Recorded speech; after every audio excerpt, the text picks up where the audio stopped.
বৃষ্টিতে মানুষের কবুতর উঠতেই চায় না, আর আমার কবুতর মনে করেন নন স্টপ উঠতেছে বৃষ্টির মধ্যে, বুঝছে? এরা একজন আরেকজনের উপরে উঠা বসা রয়েছে আনন্দতে। কবুতর বেশি উঠলে খুশি হয়, আর আমার কবুতর এত বেশি উঠলে আমি মোটেও খুশি হই না। যে চোখ, তার মানে চোখ দেখলেই মন শান্তি, কিন্তু সমস্যা কি জানেন?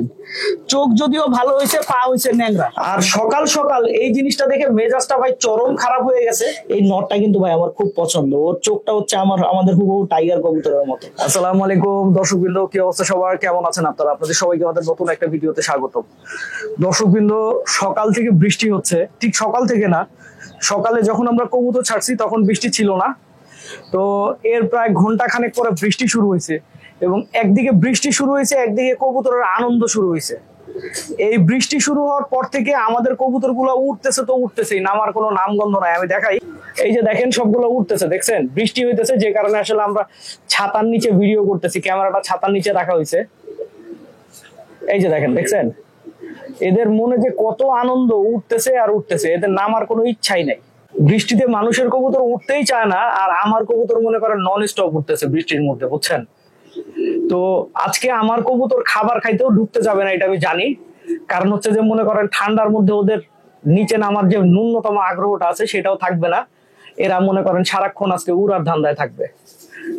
আর আরেকটা কথা হচ্ছে যে আপনার এই যে কবুতর উঠতেছে, এদেরকে আজকে যদি আমি ঠান্ডার ওষুধ না দেই, যেহেতু বৃষ্টিতে ভিজাই কিন্তু কবুতর গুলো উঠতেছে, তাহলে ভাই সব কবুতর অসুস্থ হওয়ার একটা চান্স থাকবে, বুঝছেন? আর এইদিকে মনে করেন যাও দুই একটা কবুতর ঢুকছে, এরা মহা আনন্দে আছে। এরা একজন আরেকজনের উপরে উঠা বসা রয়েছে আনন্দতে। এদের আনন্দ এত বেশি যে একজন আরেকজনের উপরে উঠা আনন্দ প্রকাশ করতেছে। মূল কথাটা হচ্ছে আসলে যে কবুতর গুলা ঢুকছে, এই কবুতর গুলা শুধুমাত্র জোড়া নেওয়ার জন্য ঢুকছে। এদের জোড়া নিবে, একা একা খাঁচায় থাকবে। যেমন দেখেন যে একটু আগে কিন্তু এই দুইটাই একটা আরেকটার উপরে উঠা বসে রয়েছিল, ঠিক আছে? এই দুইটা কবুতরই এইখানে দেখেন, এই খাঁচাতে মাত্র দুইটা কবুতর ঢুকছে, এই দুইটা একটা আরেকটার সাথে জোড়া নিছে, জোড়া নিয়ে মনে করেন আনন্দ করার জন্য ঢুকছে। আরেকটা খাঁচা দেখাই, এই খাঁচাতেও সেম অবস্থা। দেখেন মাত্র দুইটা কবুতর ঢুইকা বসে রয়েছে, এই দুইটা কবুতর ঢুকছে হচ্ছে জোড়া নেওয়ার জন্য, এবং তারা সুন্দর জোড়া নিতেছে, জোড়া নিয়ে আনন্দ ফুর্তি করতেছে, এই কারণে তারা ঢুকছে। আর বাকি সব কবুতর আজকে সারাদিন উঠতেছে। এবং সাধারণত মানুষ কবুতর বেশি উঠলে খুশি হয়, আর আমার কবুতর এত বেশি উঠলে আমি মোটেও খুশি হই না। এই কবুতর গুলা যদি এখন বেশি উড়ে, ঠিক আছে, এই কবুতর গুলার পাখায় পানি আসার একটা সম্ভাবনা থাকবে। কবুতর উড়বে, এটা কোনো ব্যাপার না, সঠিক সময়ে সঠিক ভাবে উড়বে, যতটুকু উড়া দরকার ততটুকুই উড়বে। কিন্তু যদি মনে করেন সময়ের আগে বেশি উড়ে, তাহলে দেখা যাবে পরে যায় অসুস্থ হয়ে যাবে, পাখায় পানি এসে পড়বে, পাখা বেশি ক্ষয় হয়ে যাবে। আর এই বৃষ্টির মধ্যে কবুতর উড়লে কিন্তু কবুতরের পাখা ক্ষয় হবেই। আর এই পাখা ক্ষয় হওয়াটা আমাদের পাল্লায় যে মনে করেন সবচাইতে বড় ক্ষতি করে ফেলবে। কারণ এই যে পাখা ক্ষয় হয়ে গেছে, পাল্লায় দেখা যাবে এদের পারফরমেন্স খুব একটা ভালো থাকবে না। আমাদের এই খাঁচার কবুতর গুলা অসুস্থ হয়েছিল, এই বাচ্চা কবুতর গুলা, এই কবুতর গুলা এখন মাশাআল্লাহ 100% সুস্থ। কিন্তু আমি আসলে বাইরে ছাড়ি নাই। বাইরে না ছাড়ার পিছনে বেশ কিছু কারণ আছে। কারণ হচ্ছে যে আমার ইচ্ছা যে একসাথেই সবগুলাকে ছাড়বো। আর আপনারা এখন এই বাচ্চাটা দেখেন ভাই, এই বাচ্চাটা আমার এত পছন্দ হয়েছে, আপনাদেরকে বলে বোঝানোর মতো না। ওর যে চোখ, তার মানে চোখ দেখলেই মন শান্তি, কিন্তু সমস্যা কি জানেন? চোখ যদিও ভালো হয়েছে, পা হয়েছে ন্যাংরা। আর শেষ ফসলার বাচ্চাগুলো আসলে খুব একটা ভালো হয় না, ঠিক আছে? এরকম পায়ে সমস্যা, বিভিন্ন ধরনের সমস্যা আসলে থাকে। যেটা এই যে আমার শেষ ফসলার, এটা কিন্তু আমার এই আপনার লাস্ট যে উড়ার কবুতরের বাচ্চা করছিলাম, ওদের শেষ বাচ্চা ছিল হচ্ছে এইটা, যে কারণে এই বাচ্চাটা কিন্তু ল্যাংড়া হয়েছে। আমি দেখাইনি, ওর নিচে নামতেছে, দেখেন নিচে নামলেই বুঝতে পারবেন যে ও আপনার ঠিক ব্যালেন্স করে কিন্তু ও হাঁটতে পারে না, বুঝছেন? এক পায়ে ব্যালেন্স পায় না, দুই পায়ের মধ্যে অনেকখানি গ্যাপ, যে কারণে ওইভাবে ব্যালেন্স করে হাঁটতে পারে না। আর এই কবুতর গুলাকে এখন না ছাড়ার পেছনে যেটা আমার মূল কারণ, সেটা হচ্ছে এই কবুতর গুলাকে কিন্তু আমি আমার সিনিয়র কবুতরের সাথে পাল্লা দিব না। এই কবুতর গুলা পাল্লায় নামবে হচ্ছে সবার শেষে, সিজনের শেষে।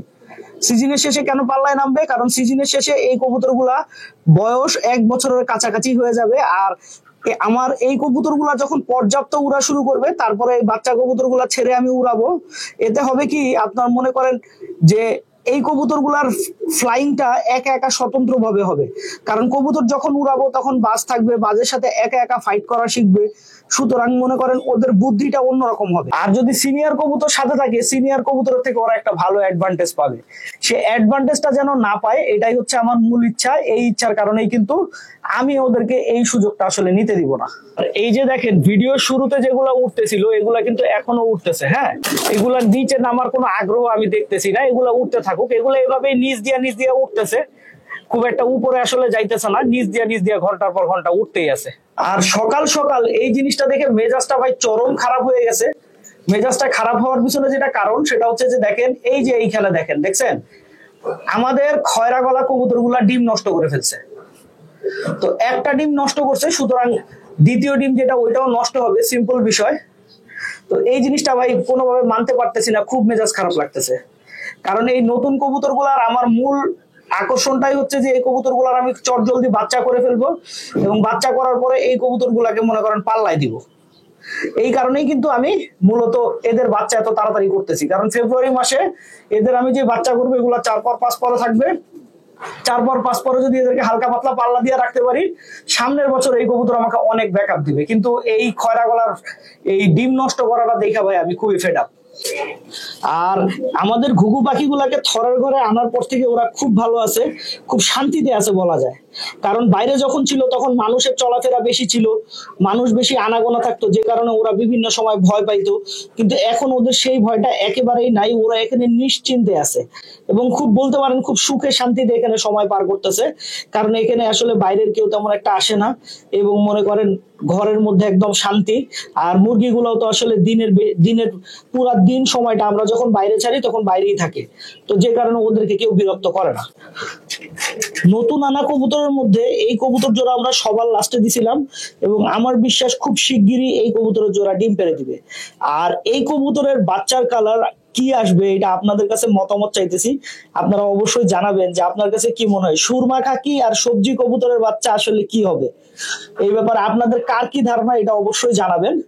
তো আর এরপরে তো দেখাই যাবে, যখন মনে করেন বাচ্চা বড় হবে তখন সবাই বুঝতে পারবে, সবাই দেখতে পারবে যে আসলে কার কথা আসলে ঠিক হইলো। এই নটটা কিন্তু ভাই আমার খুব পছন্দ, ওর চোখটা হচ্ছে আমাদের হুবহু টাইগার কবুতরের মতো। আর টাইগার কবুতরের মতো হওয়ার কারণে আসলে এই নটটা আমার এত বেশি পছন্দ। এই খাঁচায় আমাদের বেশ কিছু কবুতর আইসা ঢুকছে, এই জাস্ট কিছুক্ষণ হয় ঢুকলো। এই খাঁচায় কবুতর ছিল না, কিন্তু এখন আইসা এগুলো ঢুকলো, বুঝছেন।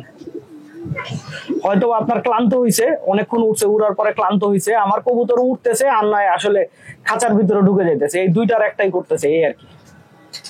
তো এদেরকে আমি পানি অলরেডি দিয়ে দিছি। আর যেহেতু আজকে মনে করেন আপনার ঠান্ডা ঠান্ডা দিন আছে, কবুতরের ঠান্ডা লাগার একটা চান্স আছে, যে কারণে আমরা সকালের পানিতে আসলে সিভিট দিয়ে দিছি। কারণ সিভিট এমন একটা জিনিস, যে জিনিসটা মনে করেন কবুতরের রোগ প্রতিরোধ ক্ষমতা বাড়ায়। তো সিভিটটা যদি ঠিক মতো খাওয়াতে পারি তাহলে আপনার কবুতরের রোগ প্রতিরোধ ক্ষমতা বাড়বে এবং কবুতর মনে করেন পর্যাপ্ত পরিমাণে ভিটামিন সি পাইলে ওর ঠান্ডাটাও আসলে কম লাগবে। দর্শকবৃন্দ, ভিডিওটা আমি এখানেই শেষ করছি। আপনারা সবাই ভালো থাকবেন, 5 ওয়াক্ত নামাজ পড়বেন। আসসালামু আলাইকুম।